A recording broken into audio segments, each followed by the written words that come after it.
안녕하세요. 저는 물질대사 서론을 강의하게 될 한결입니다. 이번 단원을 강의하기에 앞서서 많은 분들이 생명과학을 공부하는 방법에 대해서 어려워하시는 분들이 많은 것 같아요. 그래서 저는 작년에 어떻게 공부를 했는지 잠깐 말을 해보고자 합니다.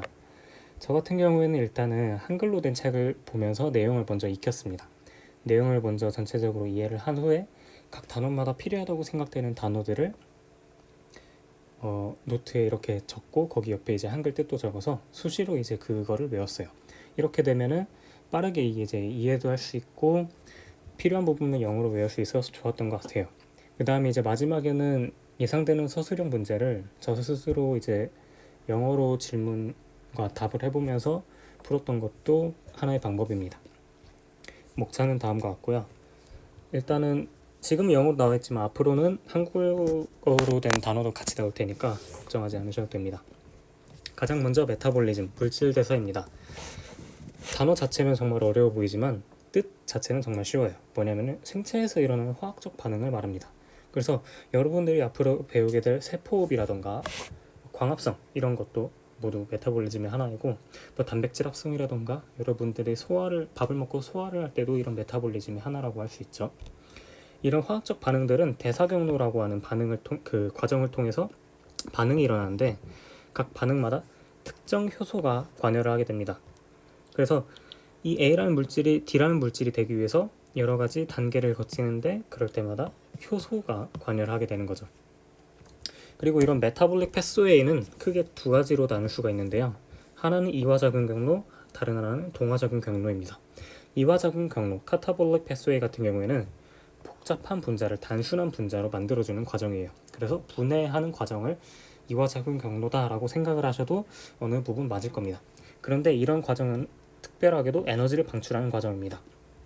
이와 반대로 동화작용 경로 같은 경우에는 단순한 분자를 복잡한 분자로 만들어주는데, 이런 과정은 이제 합성하는 과정이라고 생각을 해도 되겠죠. 그리고 이런 과정은 이화작용 경로와는 다르게 에너지를 소비하는 반응입니다. 그 다음에 이제 갑자기 왜 연력학이 나오냐 할 수도 있는데, 저는 이번 6단원을 그렇게 생각을 해요. 여러분들이 앞으로 배우게 될 세포호흡이라던가 광합성을 배우기 위해서 필요한 지식들, 그런 그 7, 8단원을 익히기 위해서 필요한 기본적인 지식들을 여기 6단원에서 담아두고 있다고 생각을 합니다. 그래서 이 6단원 자체가 뭐 반드시 시험에 나온다거나 이 부분 반드시 알아야 된다거나 이런 것들은 다른 단원에 비해서 좀 적을 수도 있어요. 그리고 이런 설모다이나믹 같은 경우에도 그런 것 때문에 이제 나오지 않았나 생각을 합니다. 연력학 같은 경우는 이제 0부터 3법칙이 있는데, 저희가 집중해야 될 것은 1과 2법칙입니다. 그래서 1법칙 같은 경우에는 많이들 이제 에너지 보존의 법칙이라고도 알고 있죠. 그래서 에너지는 이전되고 변형될 수는 있으나 창조되거나 소멸될 수 없다라는 그 법칙이 연력학 제1법칙이고요. 그 다음에 연력학 제2법칙 같은 경우에는 엔트로피는 증가한다라는 거예요. 그럼 엔트로피는 무엇이냐? 무질서도를 말합니다. 예를 들어서 이 물이 담긴 컵에다가 잉크를 한 방울 떨어뜨렸을 때 이 잉크는 자연스럽게 이렇게 퍼져나가게 되겠죠. 왜냐하면 무질서도가 증가하는 반응이기 때문에. 그리고 만약에 그 퍼져나간 잉크가 갑자기 한 방울로 다시 모이는 일은 없겠죠. 왜냐하면 엔트로피가 그 반응을 감소하는 반응이기 때문에. 그래서 반응은요, 자발적으로 일어나기 위해서는 엔트로피가 증가해야 합니다. 그래서 자발적으로 일어나는 반응은 엔트로피가 증가하는 반응이에요. 근데 여기서 알아야 될 건 무엇이냐면은 우주의 엔트로피가 증가해야만이 반응이 자발적이라는 거예요. 예를 들어서 저희가 이제 어떤 실험을 해요. 비커 안에 어떤 물질이 있는데 그 비커를 반응이 일어나게 하고 싶어요. 근데 만약에 그 비커가 이제 그러면 개라고 하고요. 그 주위를 이제 주위라고 합니다. 우주는 개와 주위로 이루어져 있는데 저희에게 관심 있는 부분을 개라고 합니다. 시스템이라고 하고요. 이 개의 엔트로피 변화를 이제 델타 S라고 하거든요. 이게 만약 음수다 하더라도 이 주위의 엔트로피 변화가 훨씬 크면, 그러니까 매우 크면, 그 절대값이 개의 엔트로피 감소를 무마해 줄 수 있을 만큼 크다면 우주의 엔트로피 변화는 증가하겠죠. 그래서 그럴 반응은 개의 엔트로피가 감소함에도 불구하고 일어나게 됩니다. 근데 제가 이 얘기를 왜 했냐면은 결국 이 자발성을 알기 위해서는 우주의 엔트로피를 알아야 되는데 저희가 이제 개에 있는 어떤 값들은 저희가 측정하기가 쉬워요. 근데 주위에 있는 값들은 저희가 측정하기가 매우 어렵습니다. 그래서 개에 있는 값을 통해서 그 자발성을 판단하기 위해서 만든 개념이 바로 프리 에너지 체인지, 그 자유 에너지 변화, 깁스라는 분이 만들었기 때문에 깁스 에너지라고도 합니다. 그래서 이 자유 에너지 변화를 통해서 반응의 자발성을 알 수 있어요. 그리고 이 언제 그러면은 반응이 자발적이냐? 깁스 에너지 변화가 음수일 때, 그냥 깁스 에너지가 아니고요. 깁스 에너지의 변화가 음수일 때 반응이 자발적으로 일어납니다. 그래서 높은 자유 에너지, 깁스 에너지를 가진 어떤 게 있고 그게 어떤 반응을 통해서 낮은 깁스 에너지로 이렇게 감소했다면 이때의 깁스 에너지 변화는 음수가 되겠죠. 이럴 때 반응이 자발적으로 일어난다는 거예요. 그리고 이런 자유 에너지 변화에 근거해서 화학적 반응은 발열 반응과 흡열 반응으로 나뉩니다. 그 중에서 이제 발열 반응, 엑설고닉 리액션 같은 경우에는 특징이 이제 자발적 반응이고요. 에너지를 방출합니다. 그리고 당연히 이제 델타 G는 음수가 되겠죠. 한번 살펴볼까요? 이제 자유 에너지 표인데, 아니, 자유 에너지 그래프인데 만약에 이제 반응물이 생성물보다 더 높은 자유 에너지 값을 가지고 있다고 하면은 이제 이 반응은 자발적으로 일어나겠죠. 왜냐면은 델타 G가 음수기 때문에. 그러면서 이 리액턴트와 프로덕트 사이에 이 에너지 차이만큼 에너지가 발생되게 되는 겁니다. 근데 이런 에너지가 물론 반응마다 다르겠지만 이제 대다수 반응에서 이런 에너지가 열의 형태로 나오기 때문에 저희는 이걸 발열 반응이라고 불러요. 이와 반대로 흡열 반응, 엔더고닉 리액션 같은 경우에는 비자발적 반응이고요. 에너지를 흡수하고 델타 G가 양수입니다. 그래서 이것은 이제 생성물이 반응물보다 이 에너지가 높을 때 이런 흡열 반응이 나타나요. 그래서 에너지가 높을 때 이 생성물과 반응물 사이의 에너지 차만큼의 에너지를 흡수하고요. 그렇게 되면 이제 델타 G는 양수가 되겠죠. 그 다음에 ATP에 대해서 한번 알아봅시다.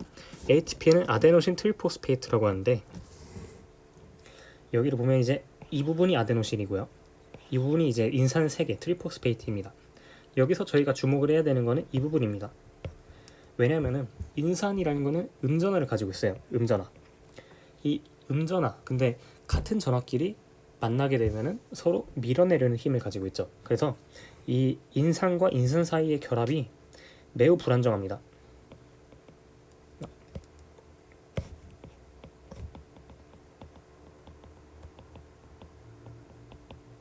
그리고 매우 높은 에너지를 가지고 있어요. 그래서 이 결합이 끊어지게 되면서 인산기 하나와 나머지 인산기 2개와 아데노신으로 나뉘게 되고요. 이 과정에서 이 인산기와 이 인산기 사이의 결합의 에너지를 방출하게 되는 거예요. 그게 어느 정도 되냐면 7.3kcal/몰. 이 ATP 하나당 7.3kcal 정도의 에너지가 나온다라는 거예요. 그리고 여기서 왜 물이 나오냐? 이 반응 자체가 가수분해 반응이기 때문에 물이 들어가면서 인산기 하나와 나머지 아데노신 다이포스페이트가 되겠죠. 이제는 이 아데노신 다이포스페이트 ADP로 분해되는 과정이기 때문입니다. 그 다음에 에너지 커플링이 무엇이냐? 아까 흡열 반응에서 에너지를 넣어줘야 된다고 했잖아요. 그런 것처럼 에너지 커플링이라는 건 델타 G가 크고 작은 반응이 함께 일어나는 것을 말합니다. 그러니까 예시를 들어볼게요. 이건 이제 글루탐산이라고 하는 거고 이건 암모니아인데 이 글루탐산과 암모니아가 합쳐져서 글루타민이 됩니다. 근데 이 반응 자체는 델타 G가 양수예요. 델타 G가 양수라는 건 자발적이지 않다는 말이죠. 근데 우리 몸에서는 글루타민을 합성을 해야 돼요. 실제로 일어나고 있고요. 그럼 어떻게 일어나냐면 여기다 ATP를 집어넣습니다. 그러면은 그 중간 단계를 이제 생략하고 결론부터 보면은 ATP의 그 델타 G 값이 너무나도 작기 때문에 그 음수의 절대값이 더 크기 때문에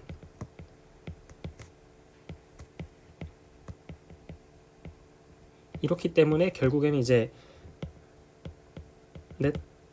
델타 G는 음수가 되는 거예요. 그래서 이 반응이 일어날 수 있는 것. 이러한 반응을 이제 에너지 커플링이라고 합니다. 그럼 이 ATP가 어디에 쓰이냐? 방금과 같은 어떤 합성에도 쓰이게 되고요. 그 다음에 이제 세포 외부에서 세포 내부로 어떤 물질을 수송을 할 때 특정 단백질들은 ATP를 소모해서 이렇게 물질을 안으로 세포 내부로 이동시키고 밖으로 배출하고 합니다.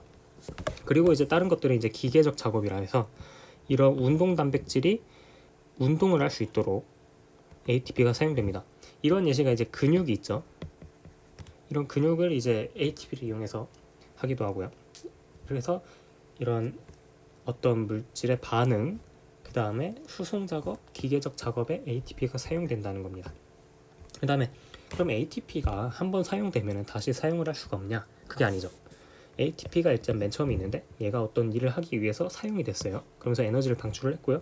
그럼 이제 아까 말씀드렸다시피 아데노신 다이포스페이트랑 인산기 하나가 있겠죠. 그럼 얘네는 다시 새로운 에너지를 흡수하면서 ATP로 생성이 됩니다. 이렇게 되면서 ATP가 순환을 하면서 그 어떤 에너지를 캐리어하는 그런 역할도 하고 있습니다.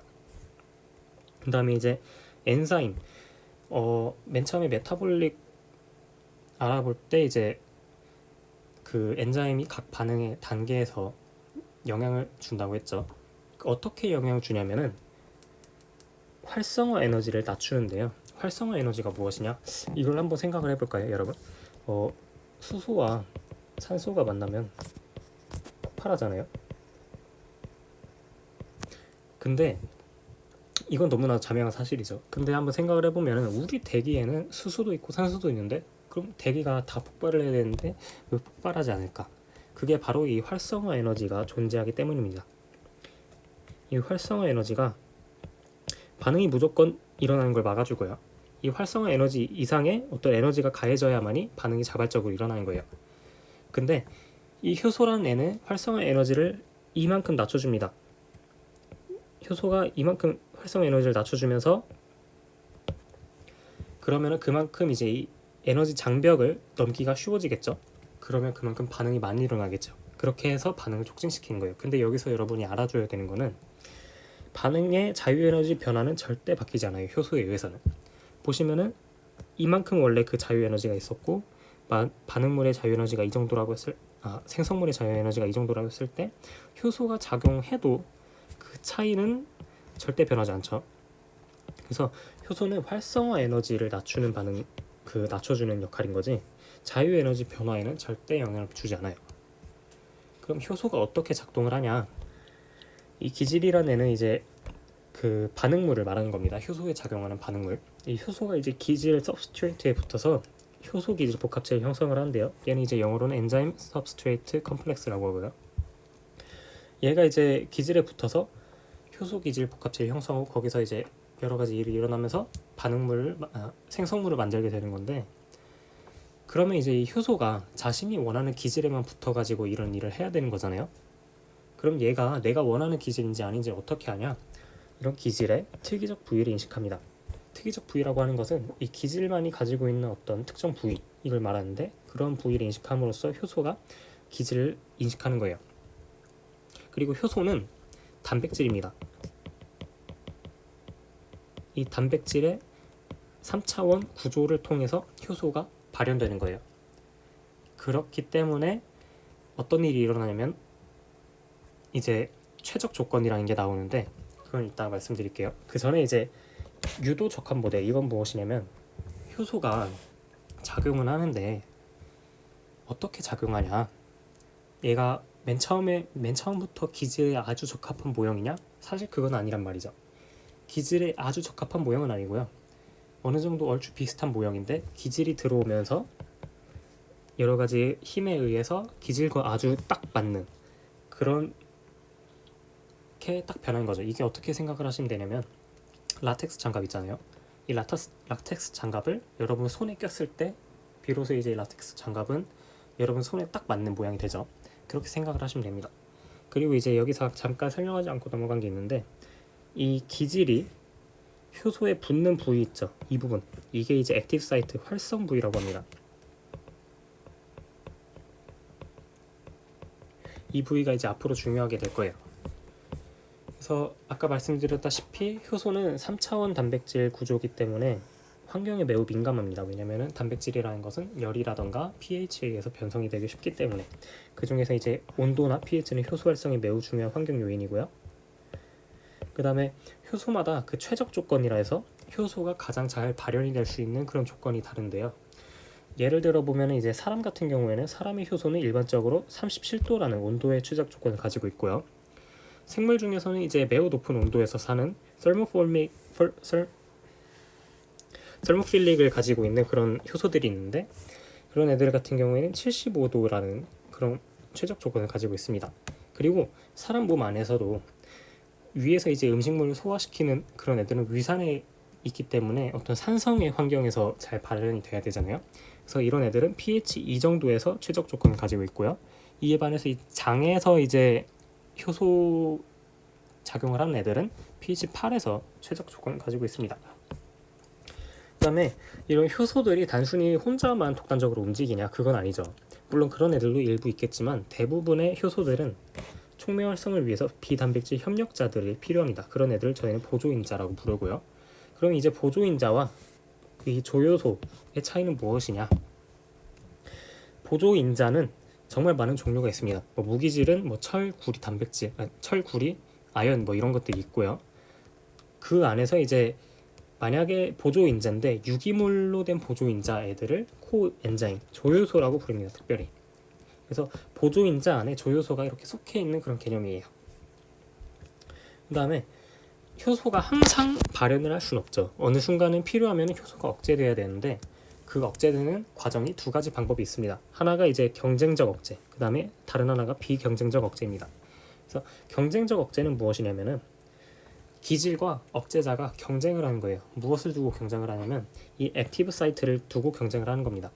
그래서 이 억제자가 기질보다 먼저 효소의 액티브 사이트에 달라붙게 되면 기질은 더 이상 효소에 접근할 수가 없겠죠. 이런 것들이 이제 컴페티티브 이니비션이라고 하는데, 이거에 관련해서 예시를 하나 들어보자면 메탄올이라고 하는 게 사람에게 정말 유독하거든요. 왜냐면은 메탄올을 사람이 마셨을 때 그 안에서 효소에 의해서 생성되는 포름알데히드가 사람에게 정말 치명적이기 때문인데, 그래서 그런 일이 있으면 안 되지만 만약에 실수로라도 이제 메탄올을 흡입하게 됐다면 어떤 처방을 내리냐면 이제 과량의 에탄올을 주입합니다. 에탄올이 이제 효소에 의해서 변하게 되면서 아세틸알데히드가 되는데, 얘는 사실 포름알데히드보다는 덜 치명적이에요. 그래서 에탄올이 메탄올의 경쟁적 저해제로 작용을 하면서 메탄올이 포름알데히드로 변하기 전에 잘 배출되도록 하는 거죠. 그런 예시가 있습니다. 그 다음에 이제 비경쟁적 억제자는 뭐냐면은 이 액티브 사이트에 붙는 게 아니고요. 여기에 다른 부위에 붙어요. 이런 다른 부위를 알로스테릭이라고 합니다.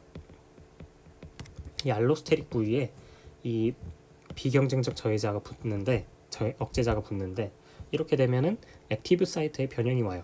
그러면은 변형이 왔기 때문에 기질은 더 이상 접근하지 못하겠죠. 이런 것들이 이제 기질과 억제자가 서로 경쟁하지 않기 때문에 이런 걸 비경쟁적 억제라고 합니다. 그 다음에 방금 같은 경우에는 이제 효소가 활성되었을 때 이 효소를 억제하고 그냥 활성화 2개 하고 이런 것들을 말했다면, 이제는 아예 활성화되고 비활성화되고 이걸 어떻게 조절하냐에 대해서 알아볼 거예요. 이런 것들은 이제 많은 효소 활성 조절하는 분자들은 가역적 비경쟁적 억제자와 비슷하게 작용합니다. 여기서 주목해야 될 거는 가역적인 거예요. 그래서 얘네가 붙었다가도 나중에는 이제 다시 떨어져서 효소가 활성화될 수도 있고 비활성화될 수도 있고 그런 거라는 거예요. 그리고 이제 얘네가 경쟁적 억제자가 아닌 비경쟁적 억제자로서 작용을 한다는 거예요. 이런 것들이 이제 알로스테릭 레귤레이션이라고 하고, 이것은 크게 두 가지가 있습니다.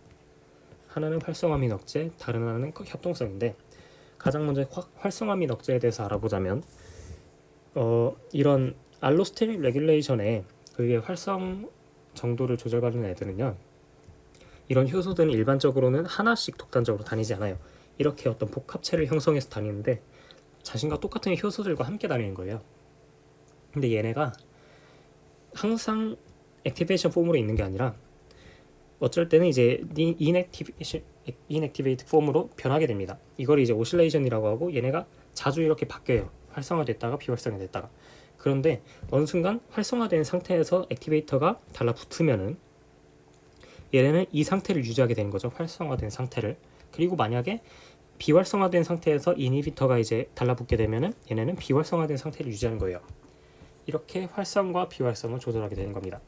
그 다음에 협동성 같은 경우에는 예시를 들면 이해하기가 편한데, 헤모글로빈 같은 경우에 적혈구 안에 있고 이제 그 산소를 운반하는 역할을 하죠.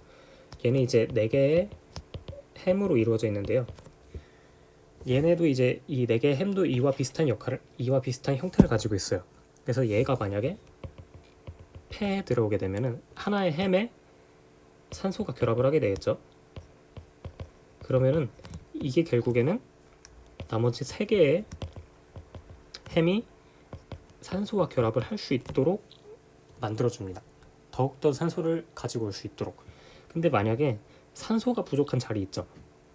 그런 자리에서 만약에 햄 하나가 산소가 떨어졌다고 해요. 그러면은 나머지 3개의 햄도 그 산소와의 친화성이 떨어지게 됩니다. 이런 것들이 이제 협동성. 이 기질이 이 액티베이션 사이트에 액티브 사이트에 붙었을 때 나머지 이 붙은 효소가 아니라 나머지 효소들에도 영향을 주는, 이걸 협동성이라고 합니다. 그 다음에 이제 마지막으로 효소가 억제된다라고 말씀을 드렸는데, 그러면은 이제 효소가 언제 억제되고 언제 그럼 다시 발현이 돼야 되냐, 이런 것들을 사실 효소는 이제 생각을 할 수 없기 때문에 알 수가 없잖아요. 근데 정말 신기하게도 어떤 반응에 사용된 효소가 있다면 그 반응의 결과물이 효소의 이니비터로 작용을 하게 되는 거예요. 그래서 이 예시는 이제 트레오닌이 아이소류신이라는 아미노산으로 바뀌는 과정인데, 이 트레오닌이 여러 가지 과정을 거치게 됩니다. 근데 그 중에서 이제 엔자임 효소, 첫 번째 효소에 대해서 알아보면은 이제 이 반응물의 결과로서 나오는 이 생성물이 아이소류신이죠. 근데 얘가 이 첫 번째 효소의 이니비터로 작용을 해요. 그렇게 되면은 알로스테릭 부위에 붙었기 때문에 얘는 비경쟁적 억제자고, 그렇게 돼서 액티브 사이트가 변형이 되고, 그렇게 되면은 더 이상 트레오닌이 달라붙지 못하겠죠. 그렇게 되면은 이제 더 이상 그 효소는 트레오닌을 아이소류신으로 바꿀 수가 없는 거예요. 그러면서 이제 아이소류신을 더 이상 만드는 과정을 이제 하지 않게 되고, 만약에 이제 아이소류신이 부족하다 그러면 이제 이 아이소류신이 떨어지게 되겠죠. 그러면서 이제 다시 이 효소는 액티브 사이트를 원래대로 변형이 되고, 그러면 이제 다시 트레오닌이 와서 아이소류신을 만드는, 이런 것들이 이제 피드백 이니비션, 되먹이 억제라고 합니다. 네. 이렇게 해서 이번 강의는 끝이 났고요.